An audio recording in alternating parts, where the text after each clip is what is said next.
Ya, en primer lugar, buenas tardes a todas, a todos. Un gusto tenerlos nuevamente en esta clase y tan numerosa la participación, lo cual es un estímulo y lo volvemos a agradecer.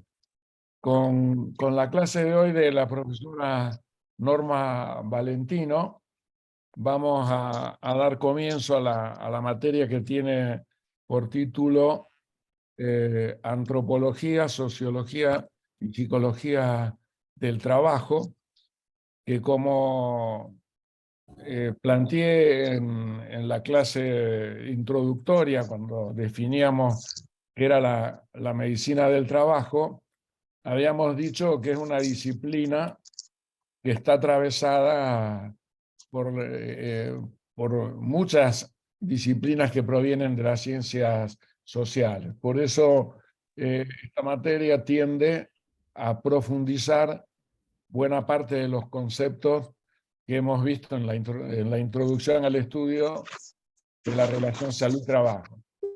Norma Valentino es docente investigadora de la Universidad Nacional de Rosario. Nos acompaña de manera eficiente y siempre ha sido una gran colaboradora desde la fundación de nuestra carrera ya por el año 2001. O sea, es una consecuente docente de nuestro posgrado y nos sentimos muy orgullosos, Norma, de seguir teniéndote, a pesar de que compartimos la categoría de jubilados para la Universidad Nacional de Rosario, Se han librado de nosotros. pero no se pueden librar de nosotros ni se librarán hasta el último día. Norma Valentino, además de socióloga, es fundadora y participa en el Centro de Estudios e Investigaciones del Trabajo de la Facultad de Ciencias Políticas y Relaciones Internacionales de la Universidad Nacional de Rosario. Norma ha participado con nosotros también hace ya bastante tiempo de la fundación de, primero, la Red Argentina de Salud y Trabajo, y participamos juntos allá por el año 1900, creo que fue 94 o 95, en Río de Janeiro, de la fundación de la red Mercosur Salud y Trabajo, conjuntamente con otros compañeros, docentes, investigadores de la UNR y delegados sindicales que concurrieron a esa importante reunión de Río de Janeiro. Entonces, Norma hace un recorrido sumamente interesante por todo lo que es el modo de producción capitalista desde sus orígenes hasta la actualidad. Y también van a ver con ella y con los docentes que ella también convoque del centro un capítulo importante que siempre aborda, que es la perspectiva de la psicodinamia del trabajo, que está muy vinculada a buena parte de cómo terminamos la clase de la semana pasada. Hicimos, Norma, mención a algunas de las categorías importantes que desarrolló Christopher de Joule, como ser ideología defensiva del oficio y normalidad sufriente. Así que todo el resto en este periodo va a quedar a cargo tuyo. Hecha la presentación y sin más, damos comienzo a la clase y te agradecemos, Norma, a vos y a todas las compañeras y compañeros del centro la colaboración con nuestro posgrado. Adelante. Gracias, Jorge, por todo lo que decís. En realidad, realmente es una trayectoria que tenemos juntos, un camino que hemos recorrido en este abordaje del estudio del trabajo. Hoy Saludo a todos y solamente por razones de organización, ¿a qué hora terminaríamos y si está previsto hacer un break? Pregunto. Normalmente terminamos alrededor de las 8:30, pero si vos querés seguir hasta las 3 de la mañana, el Zoom Oh, no, no. el Zoom permanece abierto, así que Me extraña, profesor. no Las sé, condiciones de trabajo no lo permiten. el Zoom no se corta hasta el día viernes a las 0 horas. Así Bien, bien. que podés extenderte todo lo que quieras. No, no, No se tal avoten, ¿eh? vez ahí cuando yo termine algún tema más o menos importante, haga un break de 15 minutos porque alguno tendrá ganas de ir al baño o de prepararse un café, qué sé yo. Entonces, en esta materia yo hago un recorrido, como Jorge decía, tantos años, he elaborado un recorrido que tomo un poco de historia, de la historia del industrialismo, digamos, voy a narrarles cómo la sociología y aborda el problema del trabajo, y luego para entrar en los que son, digo por la clase de hoy y de mañana, para ingresar luego en los que son las grandes formas o sistemas de organización del trabajo. Ese sería el recorrido previsto para estas dos clases. Vamos a ver hasta dónde podemos llegar. Y luego sí, mi idea es, la semana que viene, ingresar en la psicopatología y la psicodinámica del trabajo. Entonces, vamos a comenzar, le decía a Miriam y a Luciana, no sé si lo puedes pasar, por el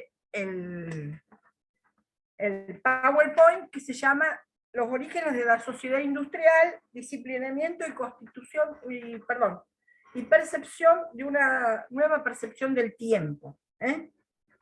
Y ahí, si ustedes lo tienen, no sé si lo están viendo, ustedes saben que yo no lo veo. Aquí les veo nada más que, te veo a vos, Miriam, y no veo más nada. Pero sí, me gustaría saber Sí, Luciana, ¿vos querés compartir el si, Power? si vos lo podés compartir conmigo, digamos, con todos. Tengo, Luciana, no sé si vos lo tenés. Estás muteado.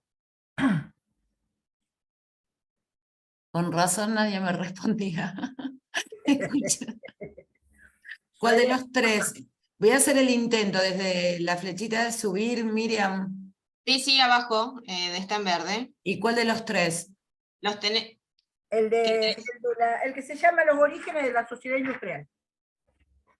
Abrilo primero, si ya lo tenés. Esto funcionaría, si estuviéramos en forma presencial, esto sería la pantalla que tendríamos y yo tendría un pizarrón también, pero no lo tengo, así que bueno.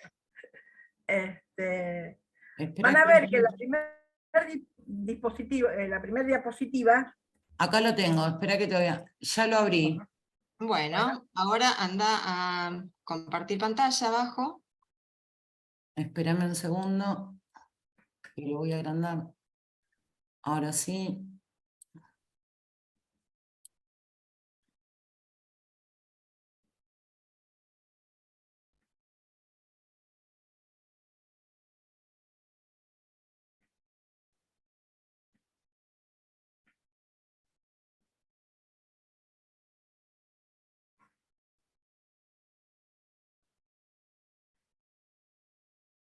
Bien. Bueno, abajo tenés... Abro la presentación. Sí, tenés la presentación para que se vea un poquito más grande. Para que justo tengo el diálogo acá, a ver. ¿Estamos? Ahí está, perfecto. Vuelve una. Vuelvo una. No, está bien, esa es la primera. Bueno, perfecto. Esa es la que ahí quería ir.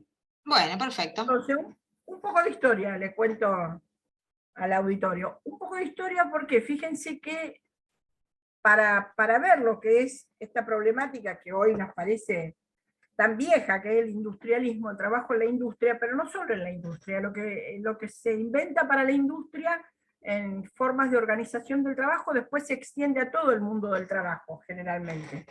Entonces, fíjense, para ubicarnos en la aparición de la industria, que sería ese momento histórico conocido como la Revolución Industrial, y esto está tomado de una historiadora argentina que se llama Susana Bianchi, ella pone los términos, la revolución industrial, saben ustedes que por acuerdo, por convención entre los historiadores, se le pone como fecha de inicio, no se le puede poner una fecha precisa, entonces llegan al acuerdo los historiadores de tomar como fecha de inicio, para ubicarla en el momento histórico, 1760.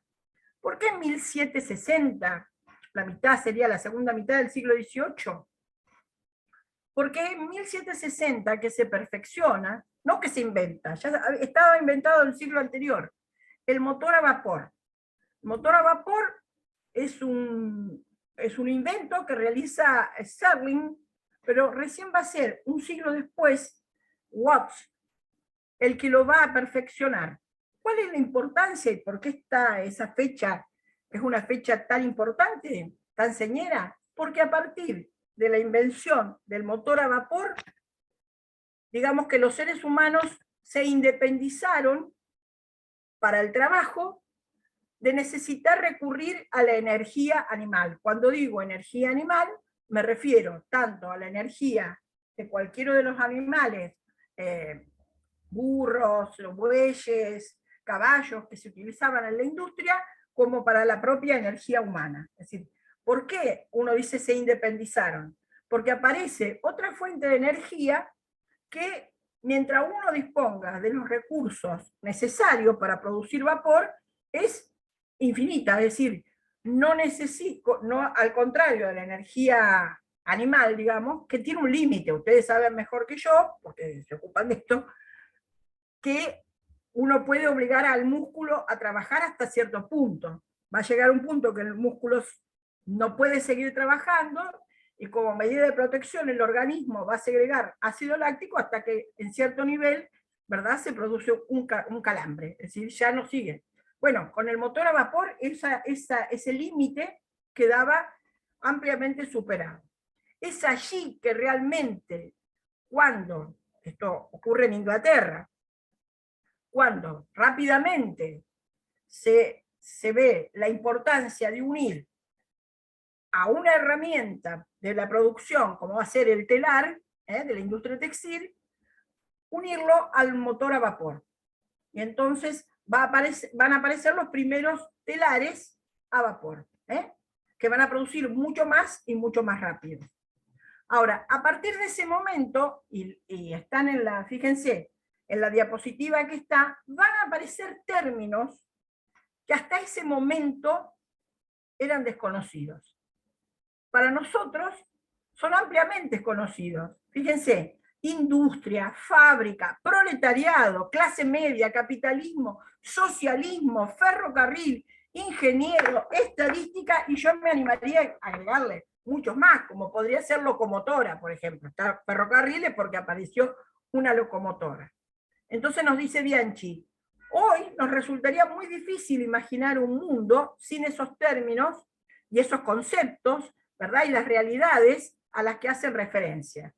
Pero entonces vemos cómo en 2 siglos, 1760, 3 siglos en realidad, se avanza, 2 siglos y medio, se avanzó hasta hoy que estamos hablando de telemática y un mundo digitalizado, etc. Ahora bien, la próxima. Estas transformaciones, la transformación que ocurre en el mundo, digamos, económico y social, que es la revolución industrial, se va a corresponder con otra revolución que es de carácter político. Y las dos marcan un quiebre fuertísimo a partir de las cuales se puede hablar de un nuevo tipo de sociedad. La primera van a ocurrir en países que hasta ese momento eran ciertamente rivales, digamos.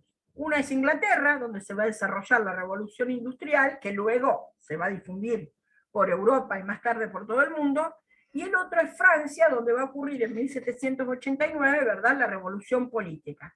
Al punto tal es el cambio de la revolución francesa, que para referirse al pasado, los franceses van a decir ancien régime, que es decir, el antiguo régimen, lo que había antes. ¿Antes de qué? De la república. Es decir, en Inglaterra, pero esa revolución ahora nos vamos a focalizar sobre la la revolución industrial. Sin embargo, la revolución política es muy importante a partir de dos características que tiene esa revolución política. La primera, que se da en Francia, ¿verdad? La primera es que se autoproclama de carácter universal. Y la segunda es que va a romper con la sociedad feudal de hasta entonces a través de lo que va a ser el artículo número 1, que se escribe en la Asamblea, ¿verdad? La Asamblea Legislativa de Francia, el artículo 1 de la Declaración de los Derechos del Hombre y del Ciudadano. ¿Es el artículo 1 de los derechos del hombre y del ciudadano? Todos los hombres nacen libres e iguales. ¿Por qué esto es importante? Porque a partir de allí, primero en Europa, aunque va a ser la primera revolución se va a dar en suelo americano, ¿verdad? 1776, antecede a 1789, que es la revolución en Estados Unidos. ¿Por qué es importante? Porque quiere decir que el nuevo tipo de sociedad, la sociedad moderna, lo que hay son hombres libres e iguales ante la ley.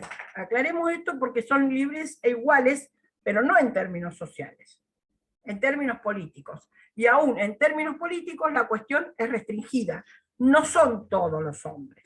Cuando dice todos los hombres nacen libres e iguales, hay que ver hasta dónde llega la categoría hombre. Hay muchas idas y vueltas, por contar algo. Cuando la revolución llega a América, la noticia de la Revolución Francesa llega a las colonias francesas en América, en Haití, hay toda una revolución y los esclavos se autoproclaman libres. Cuando Napoleón toma el poder en Francia, años después, va a volver la esclavitud a Haití. Por eso digo, hasta dónde llega, y de las mujeres no se hablaba. Dice, todos los hombres nacen libres e iguales. Por su parte, la revolución industrial se va a dar en Inglaterra, decíamos, pero también en una zona muy restringida, que es Manchester. Allí va a comenzar la primera fase de esta revolución. Si bien, insisto, los resultados luego se van a expandir al resto del mundo. ¿Por qué se da esa primera revolución industrial en Inglaterra? Habíamos dicho, la primera de la causa, digamos. Allí se inventó el motor a vapor. Allí ya la industria, había una incipiente industria que se estaba desarrollando. Pero además porque allí por primera vez se daba la expansión también en el campo inglés, en la campiña inglesa, del desarrollo de la agricultura comercial.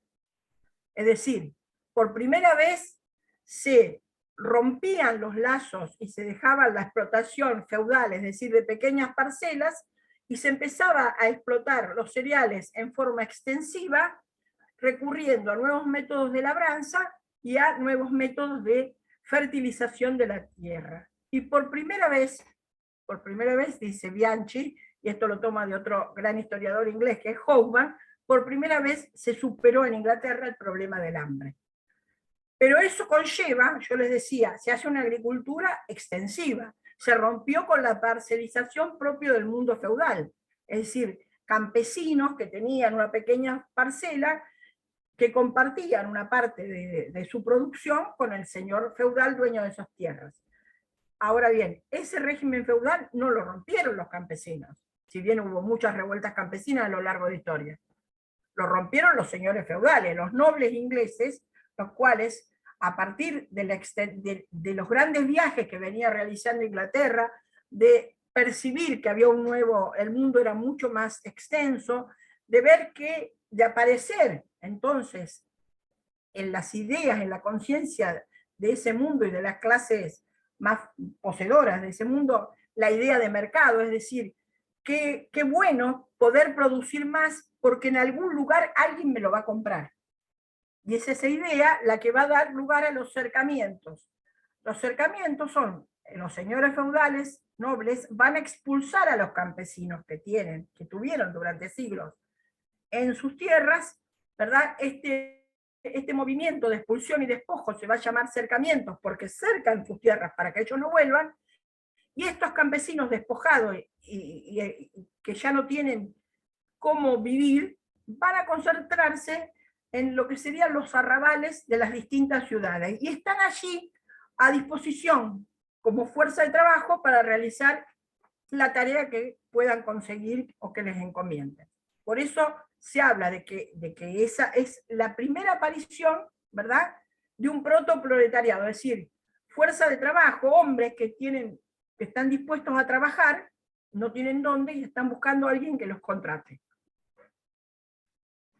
Y dice mercantilismo. ¿Por qué mercantilismo? Porque esa va a ser la época donde los estados también van a intervenir, van a tomar la economía estatal en sus manos. Esto coincide, ya tiene como antecedentes las monarquías absolutas porque el monarca absoluto, ¿verdad?,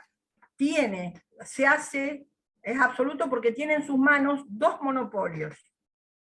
El monopolio de la violencia, es decir, tiene un ejército que va a ser un ejército nacional y ya no va a ser un ejército feudal que él debe mantener con su propio peculio, con su propio patrimonio, va a ser un ejército nacional. Y el segundo monopolio, que sería como la otra cara de esta moneda, es el monopolio de la renta fiscal. Cobra impuestos y con eso mantiene el ejército y gobierna. Ahora bien, en Inglaterra, además del ejército, ¿verdad?, Inglaterra se destaca porque va a tener cada vez una armada, una marina cada vez más poderosa. Va a ir conquistando nuevas zonas, colonizando, que le van a suministrar nuevas materias primas, que o van a ser reservorio de otras. Entonces, la próxima, como decíamos, en 1769, ahí tenemos la foto, se perfecciona la máquina a vapor por Watts, y inmediatamente se utiliza ese motor a vapor, se le adosa a los telares, aparece el telar a vapor. Y esto en términos sociales va a tener una repercusión fortísima. ¿Por qué? Fíjense en la foto, están seleccionadas a propósito. En los telares, si ustedes pueden ver bien, en la primera foto hay mujeres, y en la segunda foto hay niños muy pequeños. Es decir, la industria, a partir del motor a vapor, va a hacer ingresar mujeres y niños, que son mucho más baratos y comen menos. Pero además, ¿verdad?, va a ganar por otro lado. ¿Por qué lado va a ganar? Por el lado de que ya no va a necesitar, a partir de adosar el telar, de transformar los telares a vapor, ya no necesita de los tejedores de oficios, que eran mucho más caros, porque tenían un conocimiento, un saber hacer muy preciso.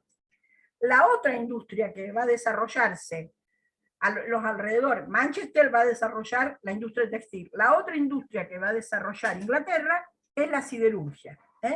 La siderurgia que va a producir acero. Inglaterra es muy rica, ¿verdad? Tiene en Gales y en otras regiones, tiene muchas minas de carbón y de hierro. Carbón más hierro, ¿verdad? Se inventan los hornos, que los pueden ver en la foto también, estos hornos especiales, para, mediante la aleación de carbón y acero, producir un nuevo material mucho más fuerte que va a ser el acero. Carbón y hierro, perdón. Entonces, la próxima, los mercados rápidamente aparece una clase que se va a llamar a sí misma hombres de negocio. No son nobles, no pertenecen tampoco a una burguesía comercial que se ha hecho rica comerciando con Oriente y Occidente, sino que son hombres que tienen una cierta fortuna, pero que son hombres que ellos se llaman a sí mismos de negocios porque quieren desarrollar la industria. Entonces, poco a poco van desarrollando esa industria y van ganando ingentes fortunas. Sin embargo, hacia 1830, todos esos capitales que estaban dispuestos, que se invertían con grandes ganancias en la industria textil y otro tipo de industrias, esa ganancia se estanca. ¿Por qué? Porque ya ese mercado, el mercado que abastecía la industria textil, está como saturado. Esto produce una cierta crisis que dura muy poco. ¿Por qué? Porque así en 1826, si ustedes se fijan al final de la página, se aprovecha un invento de 1812 que es la locomotora. Es decir, hasta 1812 a las minas ingresaban, es decir, las vagonetas que sacaban el carbón o el hierro, era mediante caballos que ingresaban a la mina y luego hacían la tracción. Sin embargo, la guerra con Napoleón, etcétera, hace que disminuyan mucho los animales que hacían esa tarea. Y allí, justamente, aprovechando el mejoramiento del motor a vapor que hizo Watt, en 1812, ¿verdad? Se adosa, se inventa lo que se va a llamar la locomotora, para traccionar en las minas las vagonetas con la carga. En 1826, son varios los que participan, sino el más exitoso en hacerlo es Stephenson. Aparece el primer ferrocarril. El primer ferrocarril que va a unir dos localidades inglesas, pero fíjense ustedes, en 1826, ¿cuánto va a tardar el ferrocarril en recorrer no solo todo el territorio inglés, sino Europa? Es algo que se hace, que se extiende, que amplía, en los que se invierte mucho. ¿Por qué? Porque esos capitales que estaban buscando dónde invertirse, encuentran en el ferrocarril un negocio muy rentable. ¿Por qué rentable? Porque fíjense ustedes, el ferrocarril es industria de industrias. ¿Por qué? Porque tracciona otras industrias, es decir, tracciona la industria del acero, tracciona las industrias de la fabricación de vagones, tracciona los rieles, tracciona la instalación de los ferrocarriles, tracciona la construcción de estaciones, etc. Es decir, es una ampliación que se hace del capital muy fuerte. Vamos a la próxima. Ahí lo tenemos. La de 1812 se llamó Salamanca, la primera locomotora, y la construyó Matthew Murray. Y es George Stephenson, en 1826, quien instala la primera línea de férrea. Vamos a la que sigue. Entonces, como les decía, la construcción del ferrocarril permite la inversión de grandes capitales ociosos. Es un desarrollo hacia atrás. ¿Por qué hacia atrás? Porque va a incrementar mucho la industria minera. Y hacia adelante de otras industrias, la industria de los vagones, etcétera, los rieles, etcétera. Hay una gran ampliación del mercado de trabajo. Comienza a necesitarse mucho más obreros, y esa ampliación del mercado de trabajo, es decir, comienzan a aparecer muchos más asalariados, también amplía el mercado urbano. ¿Por qué el mercado urbano? Porque son consumidores. Vamos a la próxima. A partir del ferrocarril, que es una industria que tracciona hacia atrás y hacia adelante, se habla, ¿verdad?, de la aparición de la gran industria. ¿A qué se va a llamar gran industria? La gran industria son esos establecimientos fabriles que concentraban a miles de trabajadores. Y es en la gran industria donde van a aparecer cambios profundos en el mundo de los trabajadores. Porque si ustedes se ponen a pensar, si yo miro para atrás, antes de la revolución industrial, ¿quién realizaba, justamente, quién producía los productos que son industriales? Eso estaba en manos de los gremios, de los artesanos, de los talleres artesanos. Entonces, los artesanos, ¿verdad?, que hasta mediados del siglo, al principio del siglo XIX, habrían tenido cierta, ¿verdad?, porque no va con la misma rapidez el impulso que toma la Revolución Francesa con la que va a tomar la Revolución Industrial. Yo le dije que la revolución comienza en Manchester, no comienza en toda Inglaterra, pero poco a poco se va extendiendo. Y con la gran industria que demanda trabajadores, esos trabajadores, ¿de dónde van a provenir? Provienen de dos fuentes. Son ex artesanos, porque la gran industria va mandando a la ruina, digamos, a los talleres de artesanos libres y de los ex campesinos que habían sido expulsados por los cercamientos. Esos dos sujetos sociales, digamos, van a conformar un protoproletariado sobre el que luego sí se va a formar los obreros industriales.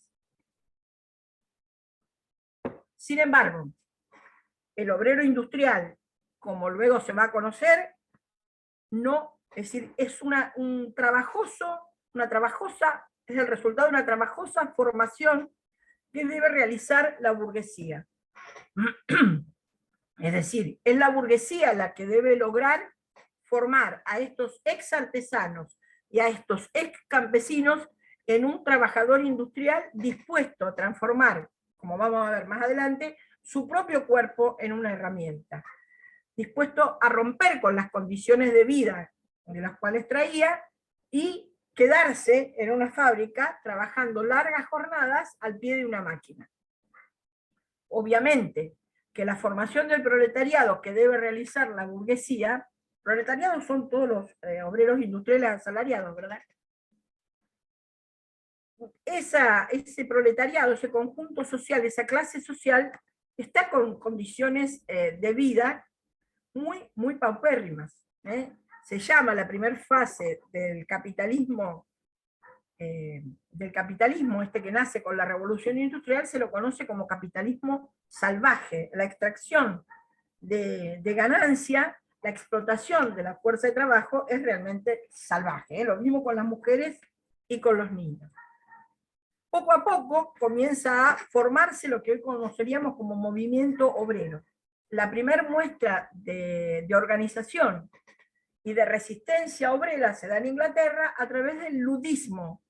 Ludismo por Ned Ludd, que supuestamente fue quien lo organizó, era la reacción de los trabajadores que eran expulsados, como yo les contaba, los tejedores de oficio que eran expulsados a partir de la instalación de los telares a vapor y su reemplazo por mujeres o niños, estaban dispuestos a romper las máquinas que les producía, a las cuales consideraban las culpables de su miseria. Poco a poco ese movimiento de resistencia se va a ir institucionalizando en asociaciones gremiales y en partidos de trabajadores. Ahora bien, yo les digo, se formó en base a artesanos, y fíjense que ahí al lado de los artesanos dice oficio. Y realmente el oficio, como lo vamos a ver cuando expliquemos, por ejemplo, el taylorismo, es la base, es aquello que necesitaba desesperadamente la burguesía industrial, si quería desarrollarse como industria. ¿Por qué? Porque el oficio es el saber hacer de una actividad específica, pero es un saber hacer completo. La burguesía podía tener el dinero para los establecimientos, el dinero para las materias primas, el dinero para la energía, para el vapor, pero que produjera vapor, pero lo que no podía tener era el conocimiento que permitía producir. Cómo transformar la materia prima en un producto que fuera necesario y que fuera requerido por el mercado. Vamos a hablar un poquito más del oficio. Vamos a la próxima. En los viejos talleres de los artesanos, fíjense que hasta la forma en que se dividía, la división del trabajo, hasta que la forma en que se dividía el proceso de producción, era absolutamente diferente con el que va a ser la forma que se divida los procesos en la industria moderna. Es decir, ven ahí un círculo verde, ¿verdad? Bien, ese círculo verde se evoca a un saber hacer, no importa cuál, puede ser un herrero, puede ser un panadero, un saber hacer completo. ¿Estamos? El que tiene el oficio conoce, si tomamos un herrero, desde cuál es la mejor aleación de materiales, y seguramente conoce a dónde hay que comprarlos y cuál es el mejor país que los provee, etc., hasta la forma en que debe bruñir el metal, el producto de metal que ha hecho, y cómo si es un armero, en cómo debe producir la vaina de la espada, etc. Es decir, un saber hacer completo. Ahora bien, de acuerdo al grado de conocimiento del oficio, es la forma en que se trabaja. Entonces, si alguien conoce todo el oficio, es un oficial. Si alguien conoce la mitad del oficio, es un medio oficial. Si alguien ingresó para empezar a conocer el oficio y por eso paga, es un aprendiz. Ahora, cuando ese oficial ha sido capaz de presentar en la corporación o en el gremio que agrupa a todos los del mismo oficio, a todos los talleres de artesanos del mismo oficio, una obra que va a ser considerada por la corporación o gremio como maestra, va a obtener el título de maestro y el permiso de la corporación para tener su propio taller y su propia producción. ¿Sí?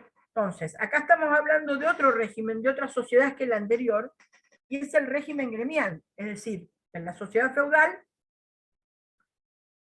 es una sociedad donde en las urbes la producción industrial está en manos de los talleres, le decía yo. Ahora bien, los talleres, para tener cierta fuerza los artesanos frente al señor feudal, que era el dueño de toda la tierra y que tenía su propio ejército, se agrupan por oficio y forman las corporaciones. Las corporaciones tenían un régimen muy ajustado y llegaron a ser muy poderosas en términos económicos. Y acá me vuelvo de pronto a la Revolución Francesa. La Revolución Francesa, en 1792, ¿verdad? Uno de los diputados de la Revolución Francesa saca una ley que lleva su apellido, que es la Ley Chapelier. Por la Ley Chapelier se prohíben, bajo pena de muerte, cualquier actividad corporativa.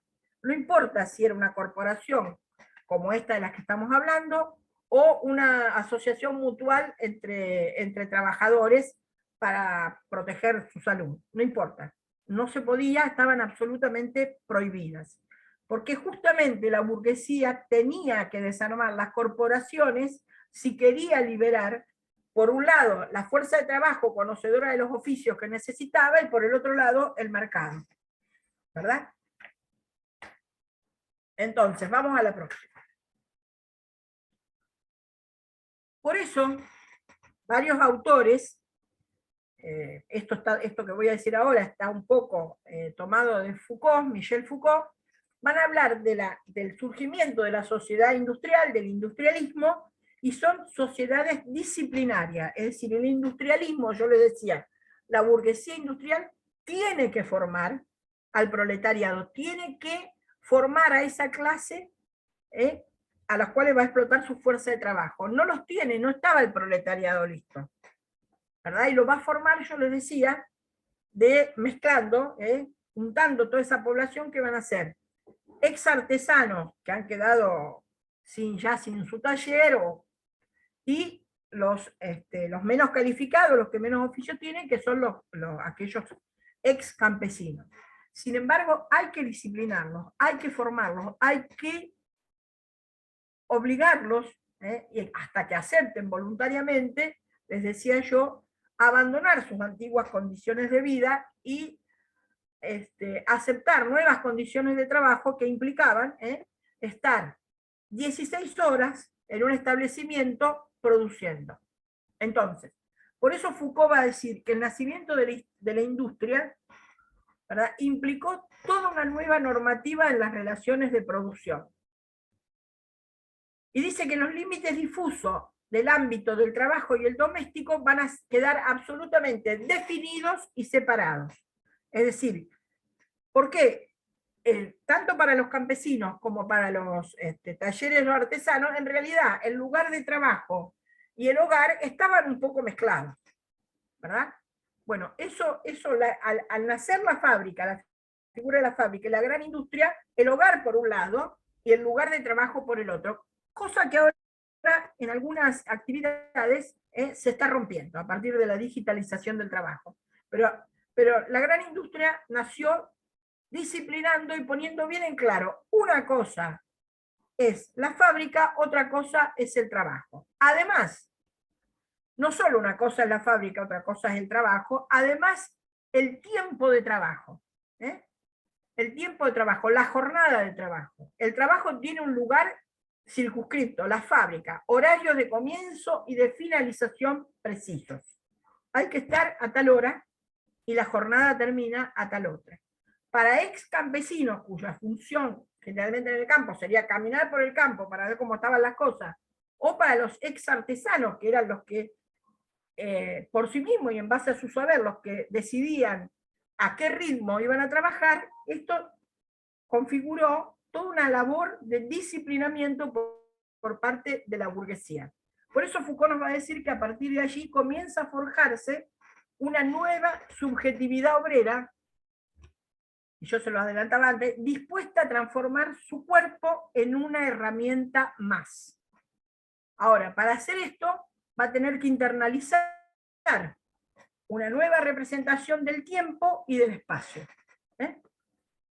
Cuando decimos subjetividad, después cuando hagamos subjetividad y trabajo lo vamos a trabajar mejor, pero cuando uno dice una nueva subjetividad obrera se está refiriendo a una nueva forma de estar y de ser en la vida, en la sociedad. Pero ahí tiene que internalizar una nueva representación del tiempo y del espacio. ¿Por qué una nueva representación del tiempo?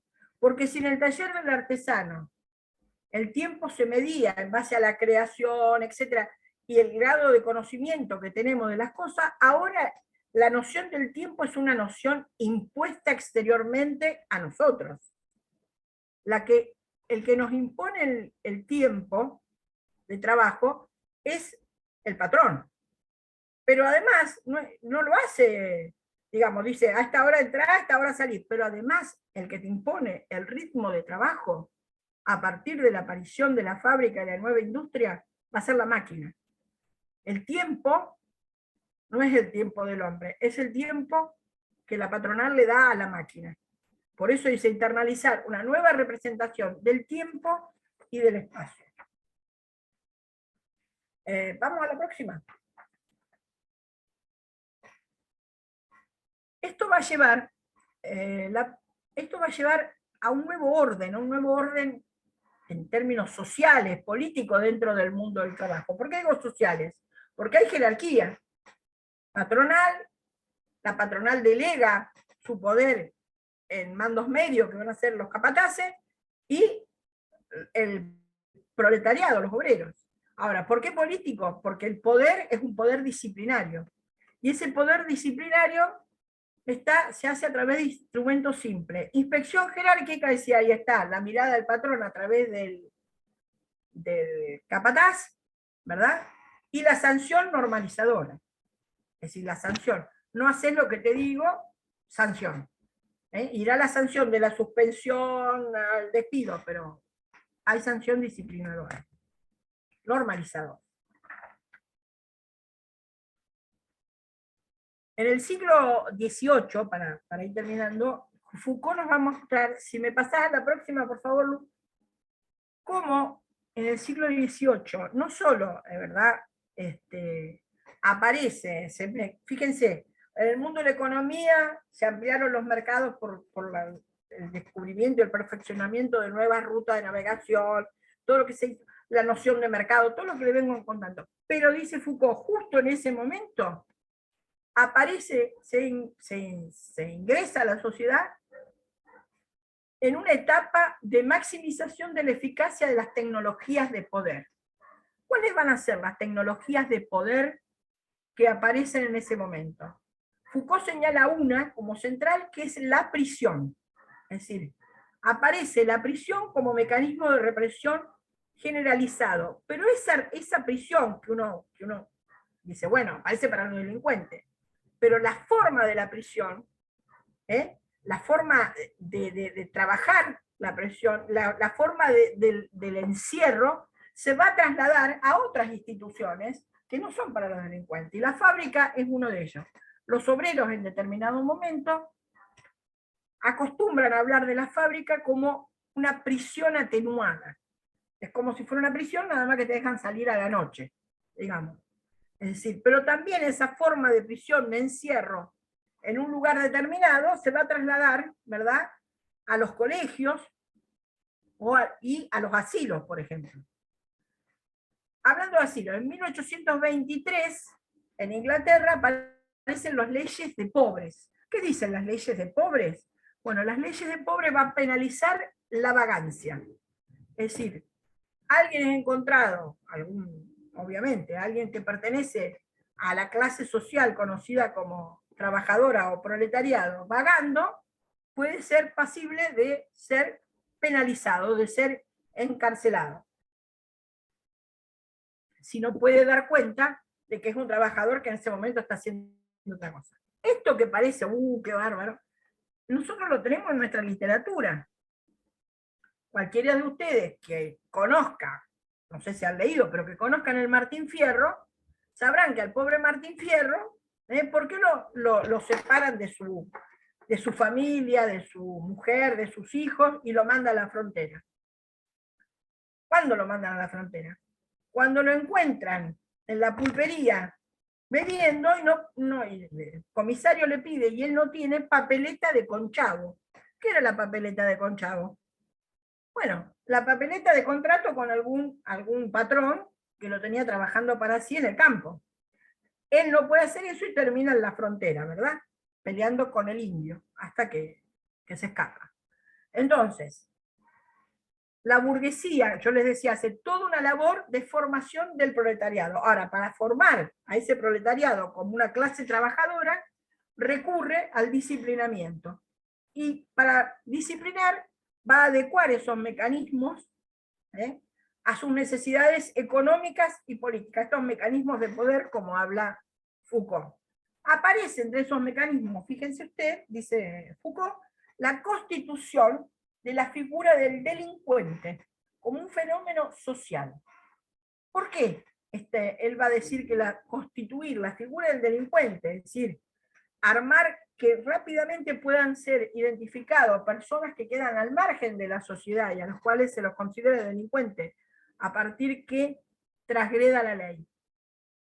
¿Por qué la importancia que tiene esto? Porque dice Foucault, es a partir de la constitución de la figura del delincuente en los cuales la burguesía puede contar con una policía que, bajo el pretexto de que debe controlar a los delincuentes, puede controlar justamente a los trabajadores. Si no hubiera delincuentes, tal vez los trabajadores no se dejarían, no obedecerían cuando le piden la papeleta de conchavo, como yo digo, para Martín Fierro. Pero justamente uno acepta, cualquiera de nosotros, que haya policía, bueno, mejor no entramos en el tema, que haya policía, justamente y que le pidan documentos, justamente para demostrar que uno no es un delincuente. Por eso, Foucault nos va a decir en la próxima, que la prisión, esto que dice es que viene un poco de todas partes. Dice él, seguramente ya existía, pero como invención de toda técnica, es decir, la prisión tiene técnicas que luego van a estar, ¿verdad?, en la fábrica, y en la escuela, y en el asilo, y en el hospital. Son funciones de vigilancia, de control, de identificación de los individuos, es decir, de cuadriculación, es decir, clasificación de los gestos, de la actividad y de su eficacia. Es a partir del siglo XVI y XVII en el ejército que se va a aplicar, por eso le decía, en el ejército, en los colegios, en la escuela, en los hospitales, en los talleres. Esa es una tecnología de poder, dice Foucault, que se va a aplicar sobre los cuerpos. La prisión es la última figura de esta edad de disciplinas. Es decir, ¿por qué sobre los cuerpos? Porque es el cuerpo el que queda en la prisión, ¿verdad?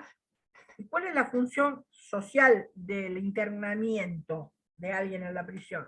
Justamente de ese personaje que hablábamos recién, apartar a los delincuentes de la sociedad. Entonces, por eso dice, la constitución del delincuente es absolutamente correlativa a la existencia de la prisión. Tiene que haber una sociedad en cuya conciencia aparezca importante tipificar delincuentes de los que no son delincuentes, que costó también. Esto por el lado de la revolución industrial. Ahora bien, sobre este contexto histórico, digamos que estamos de alguna forma relatando, ¿verdad? La sociología del trabajo, antes la sociología en general, la teoría sociológica, va a reflexionar, y lo vamos a ver en un ratito, sobre los grandes padres fundadores de la sociología, Marx, Durkheim y Weber, materialismo histórico, positivismo, sociología comprensiva, que son como las tres grandes corrientes de la sociología, van a tomar este fenómeno como muy importante y van a reflexionar sobre eso. La constitución de la sociedad capitalista, tal vez quien mejor la analice desde el tuétano, desde bien más adentro, sea Karl Marx, pero de todas formas era el objeto de análisis con que nace la sociología. Vamos a la próxima. ¿Verdad?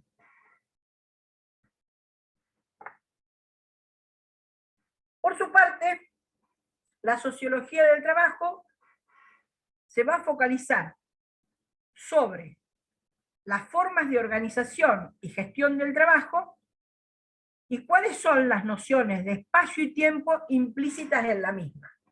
Ya lo vamos a ver a partir de analizar Taylorismo, Fordismo y Toyotismo, cómo estas formas de organización y gestión del trabajo y la noción de espacio y tiempo implícita en las mismas varían. Y vamos a ver que aparece siempre una oposición, cuando uno mira qué pasa en los trabajadores, hay una oposición entre la percepción subjetiva del tiempo. ¿Cuál es la percepción subjetiva del tiempo? Ustedes saben que San Agustín, por eso se habla de una concepción agustiniana del tiempo. San Agustín decía en sus escritos que en nuestra conciencia coexisten al mismo tiempo y simultáneamente pasado, presente y futuro. Y esto es así. No es, y esto se opone a lo que va a ser una concepción newtoniana, de Newton, del tiempo, que es algo exterior a nosotros, que es una dimensión exterior a nosotros, infinitamente prorrogable, infinitamente divisible. Es el tiempo de las máquinas. Por eso, la percepción subjetiva del tiempo, el tiempo del cuerpo, nacer, crecer, desarrollarse y morir, es absoluta, es el tiempo de los cuerpos, y va absoluta, a veces, en absoluta contradicción con lo que es la dimensión objetiva del tiempo, que es el tiempo de la máquina. Obviamente, cuando se racionaliza la industria, se buscan distintas formas de dominio del capital sobre el trabajo, y obviamente la mejor forma de dominación del capital sobre el trabajo se realiza a partir de la organización del trabajo, de la división del trabajo. Entonces, allí se van a enfrentar realmente nuestros tiempos subjetivos con el tiempo de la empresa, con el tiempo de las máquinas. No en vano, la Organización Científica del Trabajo, que nace allá a principios del siglo XX con Frederick Taylor, tiene como elemento central al cronómetro. Y eso lo vamos a ver en un rato.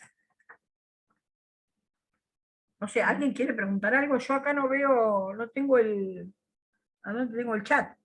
Acá hay 19. Hay 80 alumnos. Sí, Hay sé 80 que hay personas. alumnos, pero ¿alguien quiere preguntar algo? Yo hablo y no le he dado la oportunidad a nadie de decir nada.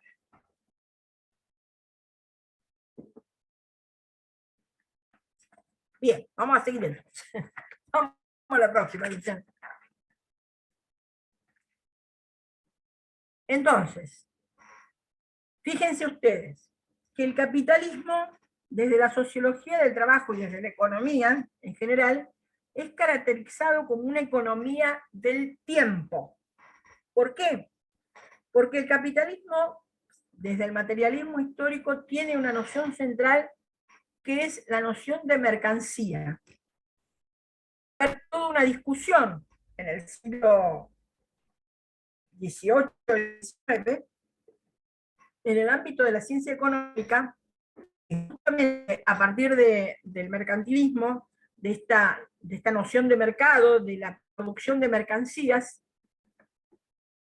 sobre qué es lo que hace que una mercancía pueda ser intercambiada por otras. Es decir, ¿en dónde reside el valor de cualquier objeto para ser intercambiado por otros.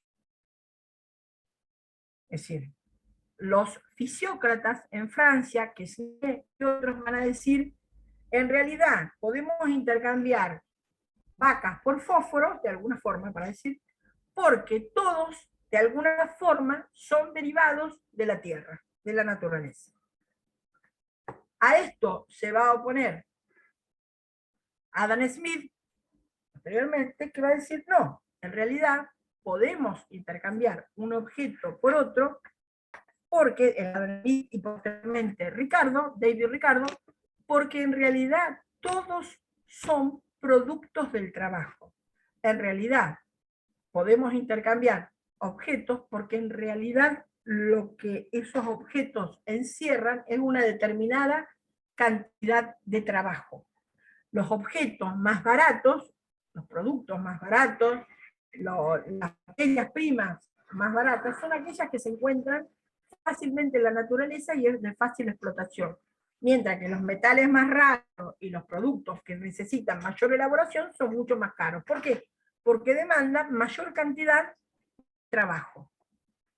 Por eso, Marx va a cerrar esto con su teoría del valor trabajo y va a decir, el valor de las mercancías reside en el tiempo de trabajo socialmente necesario para producirla.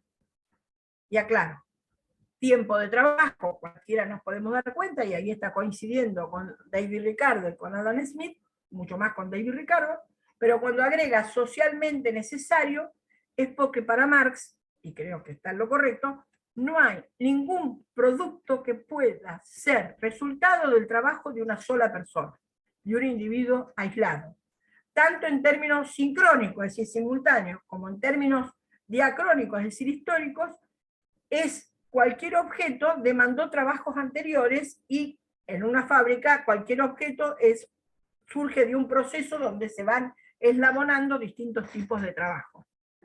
Entonces, justamente cuando veamos los distintos tipos de organización del trabajo, vamos a ver que son, yo les decía, cómo hace el capital, la patronal, para dominar a los trabajadores, para obtener la mayor cantidad de ganancia de esos trabajadores. En realidad Marx no va a decir ganancia, sino plusvalía.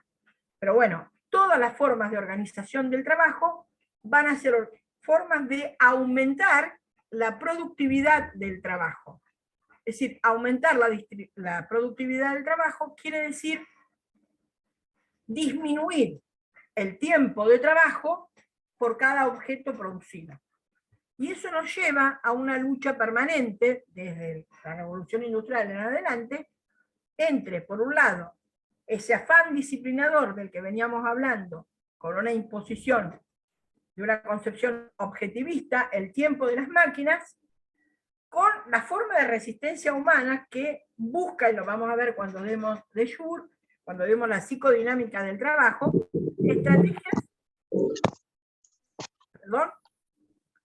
buscan estrategias preservativas de la salud mental y de la salud en general, ¿verdad? A partir de la persistencia del tiempo de los hombres, de la subjetividad de cada uno. Justamente a mí me hubiera gustado comenzar esta clase, o la clase que viene, no creo poder hacerlo, pero me hubiera gustado empezar, pasándole los primeros 20 minutos, o los primeros 10 minutos, de tiempos modernos, y los primeros, y alguna o dos, tres escenas de La clase obrera Valparaíso. ¿Por qué?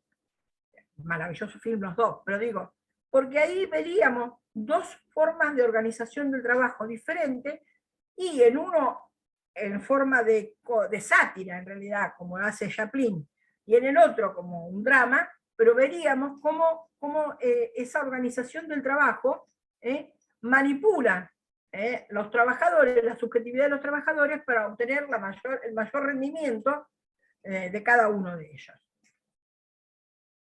Entonces, para terminar esta primera parte, vamos a la próxima. La próxima, ahí lo tenemos. Entonces, se enfrentan, les decía yo, tenemos internalizado cada uno de nosotros una temporalidad natural o este tiempo objetivo newtoniano, que es la dominante, y que está institucionalizada en las ciencias exactas, ¿verdad? La dimensión tiempo-espacio, por ejemplo, como una concepción de un tiempo uniforme, homogéneo, divisible, absolutamente cuantitativo. Diría como lo estudió Newton. Es Bourdieu, otro gran sociólogo, el que nos muestra cómo ese tiempo, esa temporalidad, que pese a que la tenemos externalizada, lo consideramos como algo exterior a nosotros. Bourdieu nos dice, la prisa y la presión de las cosas por hacer, de los negocios, inclina a considerar el tiempo como algo con lo que se mantiene una relación de exterioridad, de sujeto frente a un objeto. Por eso está reforzado en el lenguaje corporal. Cuando hablamos del tiempo, decimos, si tengo tiempo o no tengo tiempo, tengo que ganar tiempo, o perdí tiempo, no tengo tiempo, o con lo que no sabemos qué hacer, o aquello de, que es la máxima expresión, ¿no?, de la exterioridad, es necesario matar el tiempo, cosa que yo me he encontrado en trabajos de investigación que he hecho sobre trabajadores del sector servicios, cuidadores de niños, en instituciones de la provincia, y no sabemos qué podemos hacer para matar el tiempo. O sea que el tiempo hay que matarlo de alguna forma, o te mata el tiempo a vos. Entonces, vamos a hacer una pequeña detención, ¿puede ser?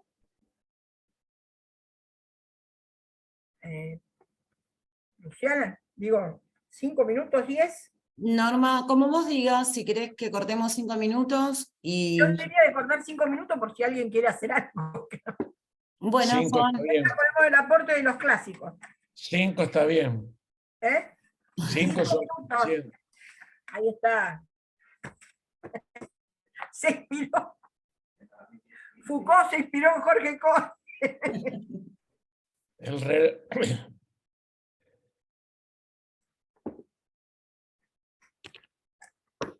El cronómetro de la clase. Muy rápido, ¿no? El cronómetro es este.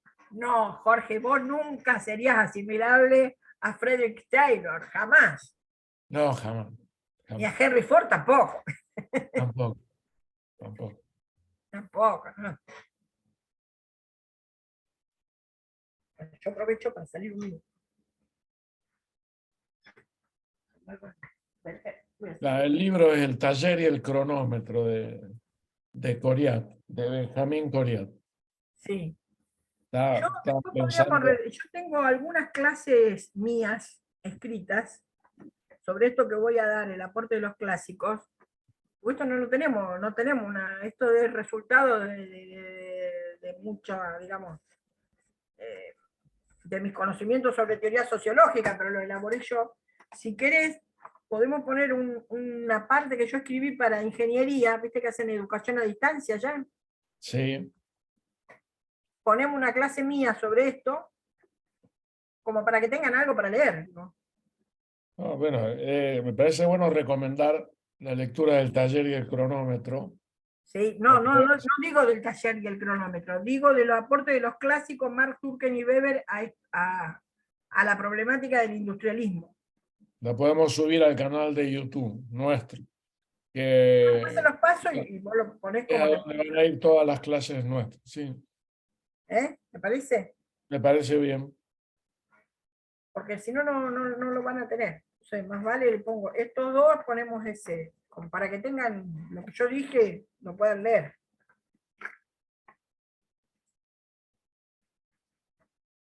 ¿Siguió dándose lo de ingeniería, Jorge? Estás muteado, me parece. Está Silvia Hielo con el posgrado de ingeniería. Mirá vos.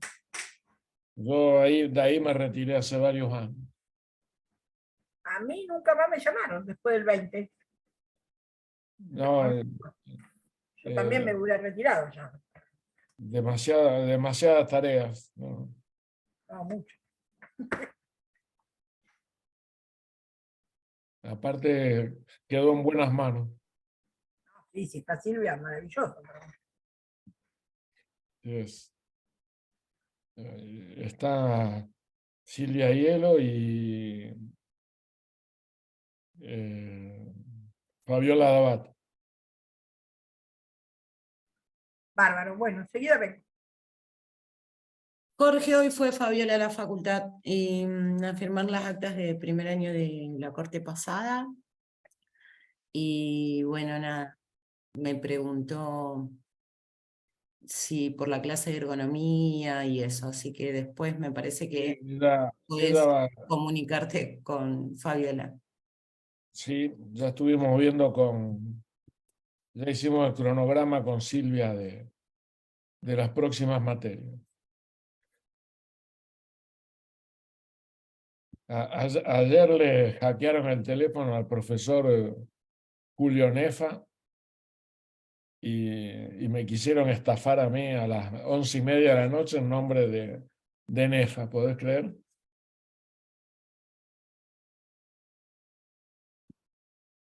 Hay que tener cuidado.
Ahora esto...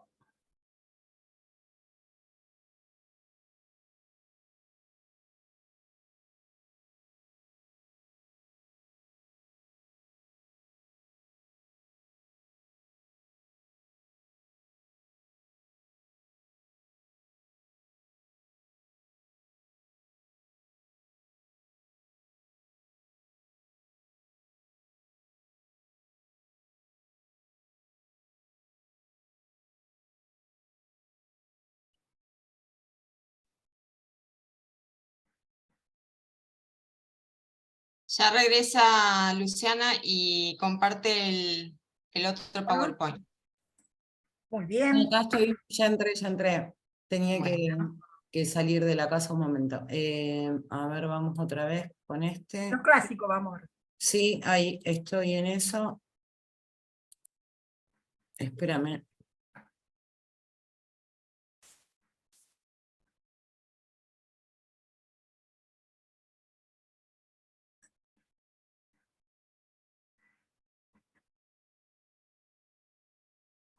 ¿Ahí lo ven? Ahí está. Sí, maximizarlo si podés. Sí, estoy. Ahí. Ahí estamos. Sí, perfecto. Ahí esa es la primera, Norma. Bien, vamos a las fotos.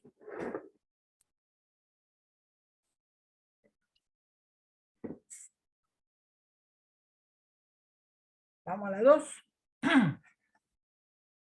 Yo les contaba, ¿estamos? Bien, yo les decía que es este contexto, que esta nueva sociedad, que va a ser una sociedad que va a tener dos rasgos centrales en términos históricos. Va a ser una sociedad moderna, es decir, una sociedad que se edifica a partir de la Revolución Francesa sobre la noción de hombres libres e iguales ante la ley, es decir, sobre la noción de ciudadanía, una sociedad, por eso es moderna, y una sociedad capitalista, donde la relación principal, la producción, va a estar en la relación capital-trabajo. Esa nueva tipo de sociedad, obviamente, el cambio es tan profundo, pero tan profundo, pasar de la sociedad feudal a esta sociedad moderna y capitalista, que el cambio se va realizando en distintos ámbitos de la vida social a distintas velocidades. Entonces, si en el ámbito de la economía es realmente un cambio que marcha a partir de la revolución industrial muy fuerte, a mucha velocidad, en el cambio de la sociedad presenta mayores problemas de nuevas instituciones que ya no rigen más, pero que todavía siguen presentes en la vida de todos, y problemas que no hay ninguna institución que aparezca para regularlo. Es decir, diría, fíjense, ahí tenemos, esta sociedad va a ser objeto de estudio, va a producir, va a estar en la base del nacimiento de la sociología. Yo acá pongo las fotos de tres grandes, de los tres padres fundadores de la sociología, en el momento en que esta comienza a consolidarse, ¿verdad? Porque si no tendría que irme a Comte, y no. Vamos a tomar desde cuando la teoría sociológica arranca como teoría sociológica fuerte, ya se alejándose de la filosofía. Entonces, los tres grandes que tenemos acá, los clásicos, se los llama clásicos porque las cosas que ellos, los conceptos y las categorías que ellos desarrollaron en aquel momento, la segunda mitad del siglo XIX y algo del XX, todavía hoy siguen vigentes. Y siguen vigentes porque ellos escribieron sobre una sociedad moderna y capitalista, y la sociedad sigue siendo moderna y capitalista. Con, obviamente, determinados cambios, pero hay conceptos básicos que siguen siendo los mismos. Por eso se los llama clásicos. El primero que ustedes ven en la foto es Carlos Marx, el peladito que está ahí es Emilio Durkheim, ¿verdad? Del positivismo, Carlos Marx, el materialismo histórico, y este señor que nos mira bastante serio y con una cara nada de pocos amigos, es Max Weber, el otro grande de la sociología comprensiva. Entonces, los tres van a tener algo, toman a la problemática del industrialismo en sus teorías, en sus teorizaciones. Sigamos con el cuadro que sigue.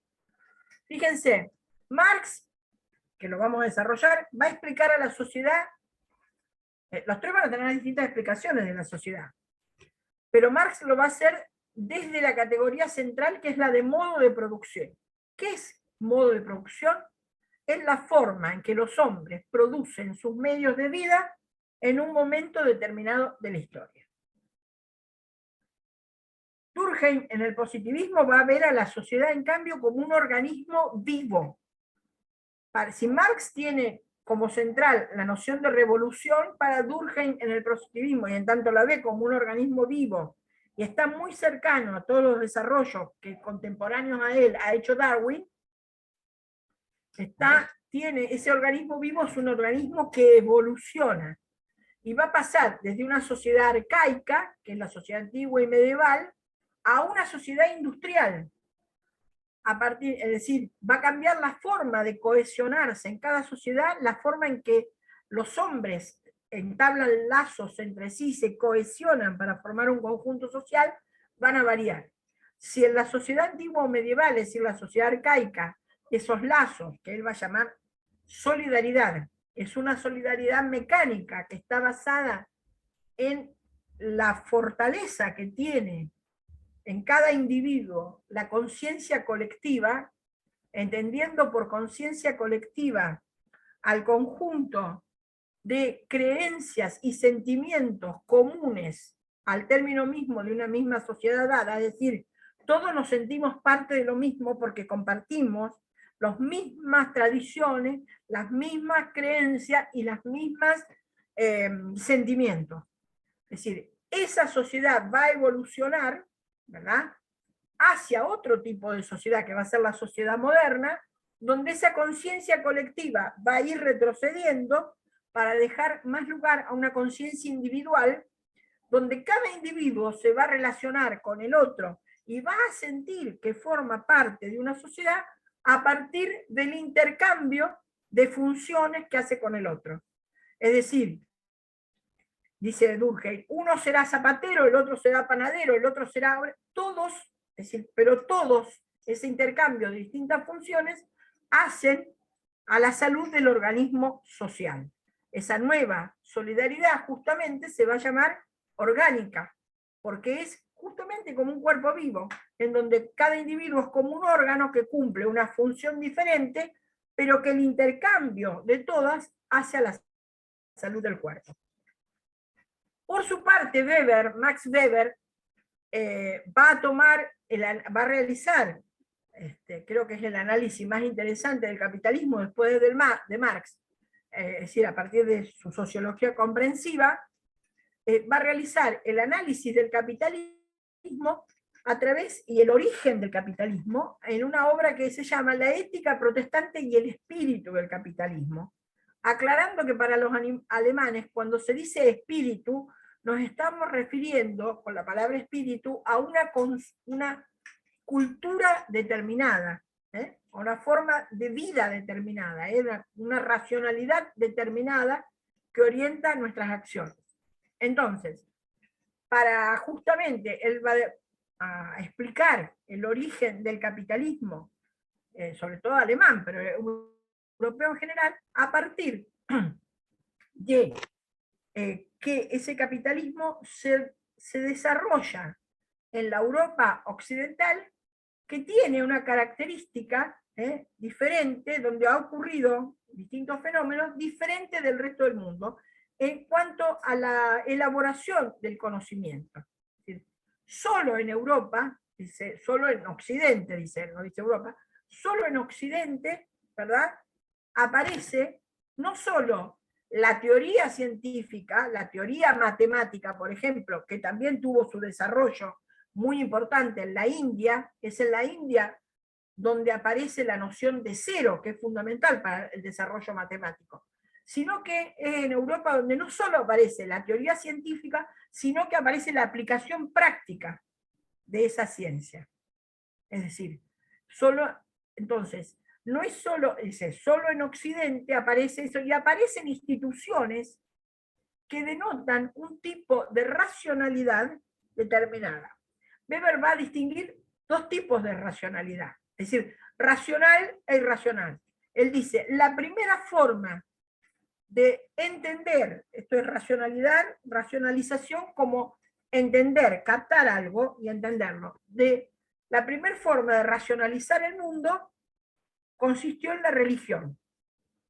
Pero luego, en Occidente sobre todo, aparece una nueva forma de racionalizar el mundo, de comprender el mundo, que va a estar basada en la ciencia. Esa forma se va a desarrollar con tanta fuerza, ese nuevo tipo de racionalidad basada en la ciencia y en la técnica, que va a desplazar hacia el terreno de lo irracional a la primera forma, que era la religión.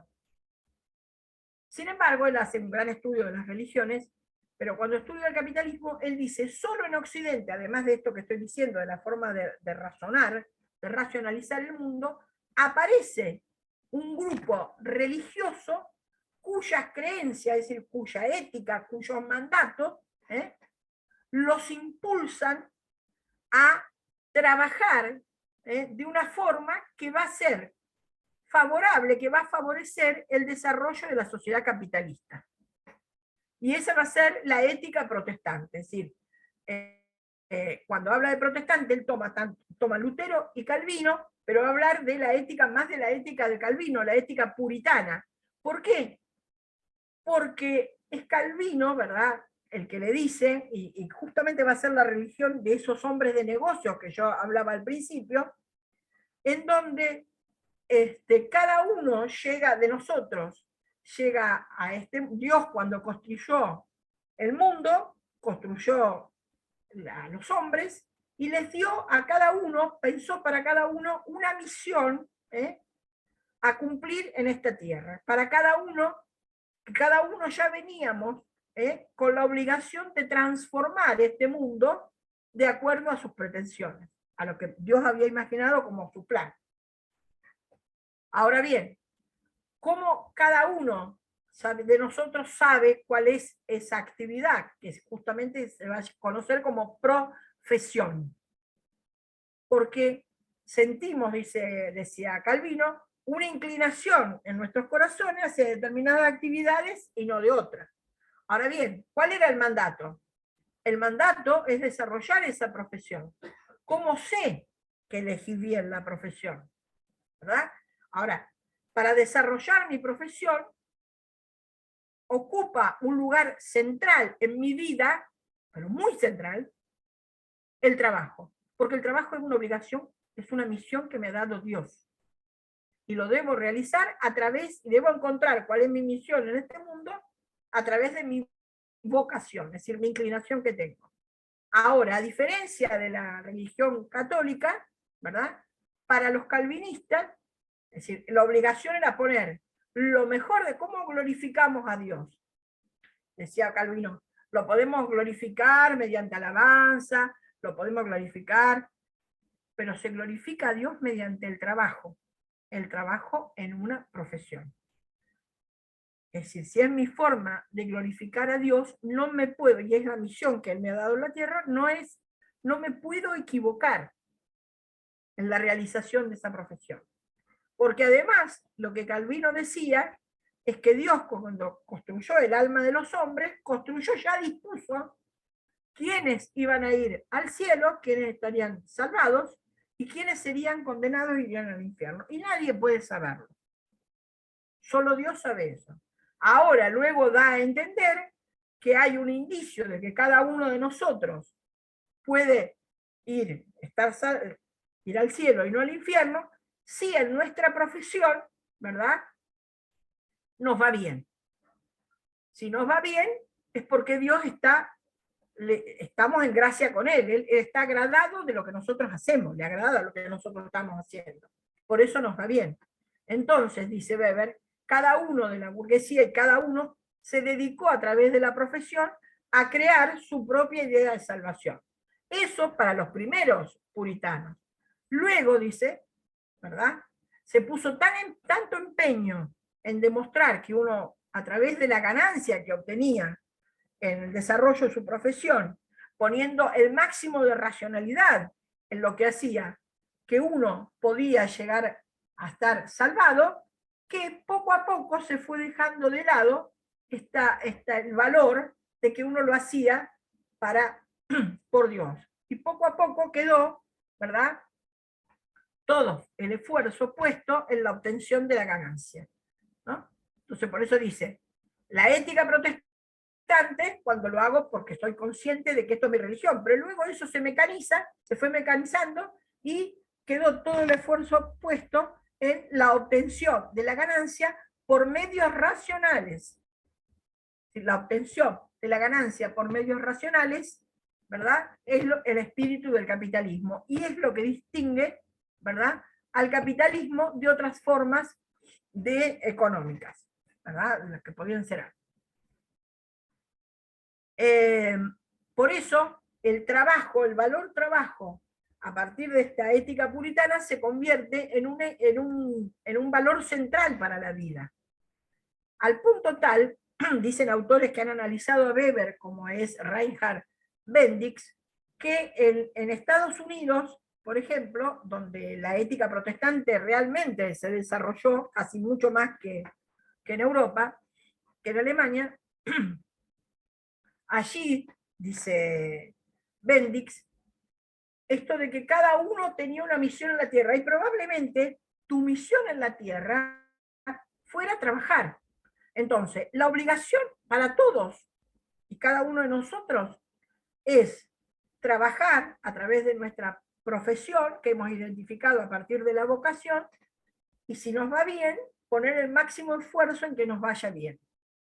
Ahora, es decir, ¿hay prohibición de ganar mucho? No, la ganancia no está mal vista. Lo que está mal visto y lo que está prohibido por esta religión es descansar en la ganancia. ¿Qué significa descansar en la ganancia? Un significado doble. Por un lado, no puedo dejar de trabajar, porque cada minuto que pueda dedicarle de mi vida al trabajo es para la gloria de Dios. Entonces, no puedo dejar de trabajar, pero tampoco puedo dedicar la ganancia a lujos y placeres.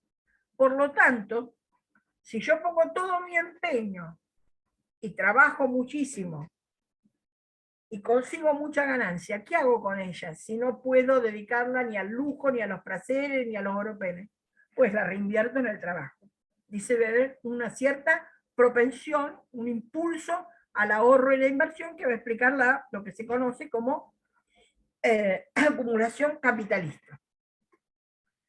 Como ven, los tres grandes que están produciendo en ese momento tienen al trabajo tomado desde una perspectiva diferente, pero para los tres es una categoría central. Vamos a la próxima. ¿Quiénes son los tres? ¿Quiénes son los tres? Ay, Canela. Perdón.